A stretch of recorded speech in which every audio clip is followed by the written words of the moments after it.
Hello everyone, Nivedita is here by taking a new video on the process of translation. See, this is a part of or a step of protein synthesis. You know central dogma, that is formation of messenger RNA from the DNA is transcription, and whatever information is coded in the mRNA that is converted into protein, that is called as the translation. So in this video, translation process will be explained. And before I start the process of translation, we need to revise the function of tRNA, because tRNA plays very important role in this process of protein synthesis. So first of all, tRNA, it means transfer RNA. So its function is to carry a specific amino acid from the cytoplasm and take it to the ribosomal site where the process of polypeptide chain is going on, means formation of polypeptide chain is going on. Okay, so the tRNA, first of all, means the tRNA which is charged. Okay, the which is charged act as a adapter molecule. Why adapter molecule? Because it decodes the information on the mRNA. So this is very important. Why do we call tRNA as a adapter molecule? Because it decodes the information on the mRNA. That is why. So one question is there. And thirdly, the function of tRNA is to elongate the polypeptide chain, means it aids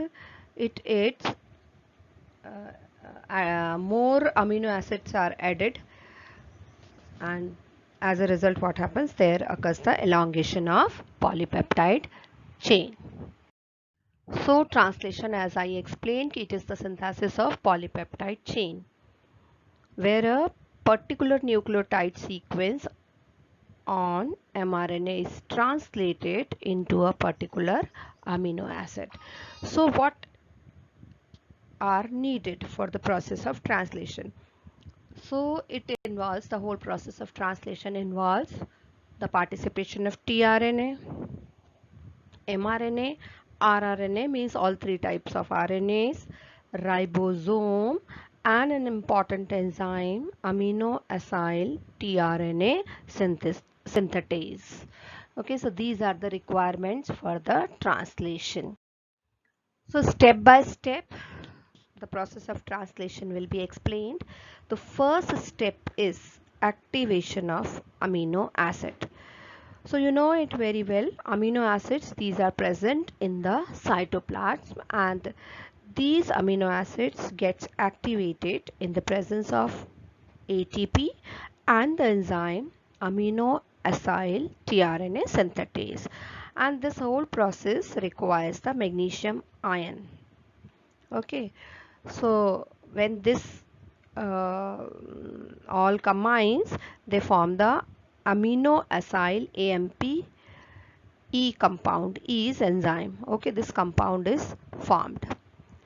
Then what happens when this, means what is there? These are there.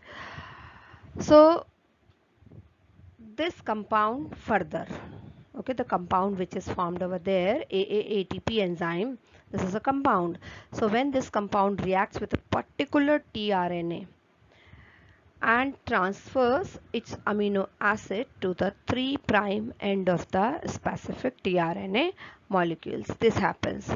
So what happens, you can see in the equation as well, this compound just transfers the amino acid. AA is amino acid, so this is transferred to the tRNA. In the equation you can understand very well. So amino acid tRNA, okay, this is formed, means amino acids is transferred to the tRNA, and further the AMP and the enzyme all get separate one. Okay, this is now activated amino acid. And this is very important to know that enzyme is specific for a particular amino. Second step of the translation is initiation of polypeptide chain. Okay, now that tRNA or amino acids are charged, now what is the second step is an initiation of polypeptide chain. So before the any initiation, the ribosomal subunits, you know very well, the ribosome is made up of two subunits. Okay, so what happens, they just lie freely in the cytoplasm, but whenever there is a process of protein synthesis, they reunite. So first of all, the ribosomal subunits unite, then polypeptide chain initiation occurs, and this occurs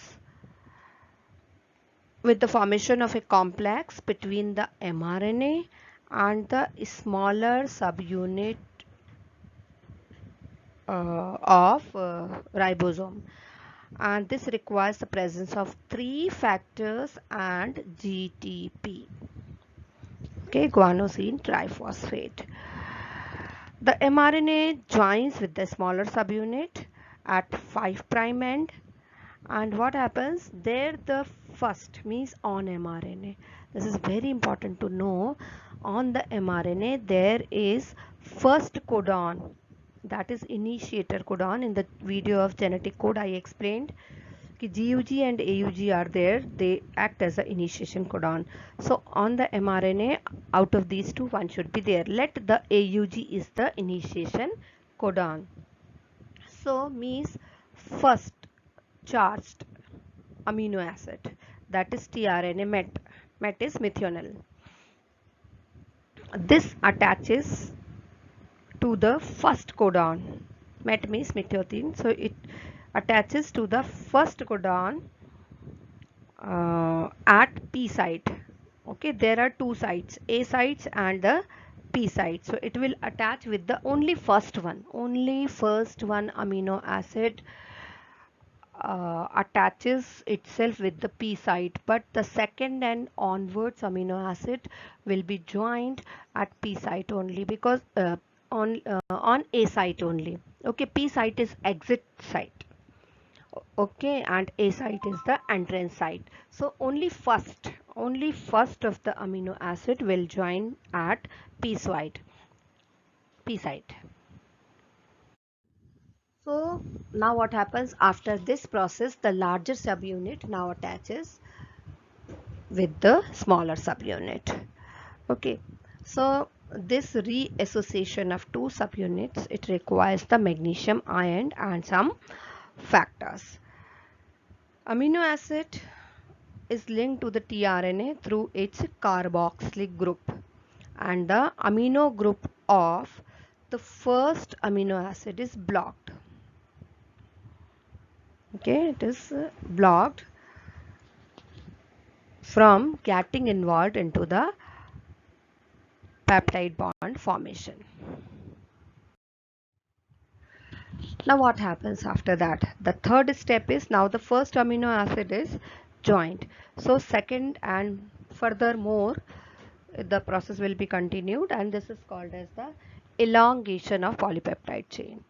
So P site, it is already been occupied by the first amino acid.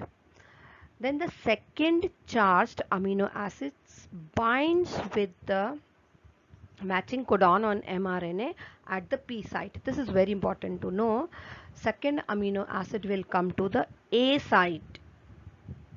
Okay, and then polypeptide bond formation occurs between the carboxylic group of first amino acid and the amino group of the second amino acid. Okay, the CONH bond. CO means carboxylic group and NH means amino acid. So this bond is formed between the first and the second amino acid. Okay, and now what happens? The tRNA carrying amino acid moves from the A site to the P site, because P site is the exit site. From here the empty tRNA will be leaving. Okay, and A site needs to be vacant so that the next tRNA can come to A site. So initially what tRNA was there, it will move towards the P site, and this way A site also get vacant. Okay, for the next one. So this movement is called as the translocation. The ribosome move along the mRNA. This is important to understand. Then only the process can be understood. The ribosome is able to move along the length of mRNA in the 5' to 3' direction. Okay, this can move.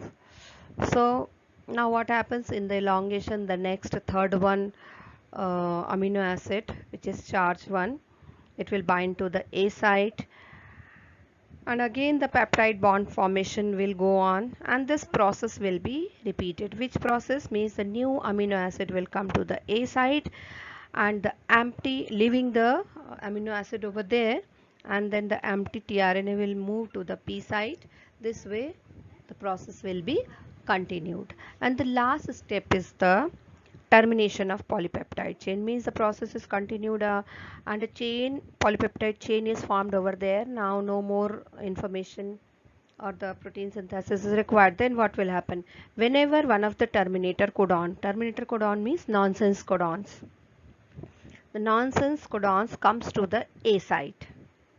Okay, as it comes, then what happens? There some chemical reactions goes on, and at the end the dissociation of ribosomal units it occur, and at the end the newly formed polypeptide chain, the tRNA and the mRNA, these all are released.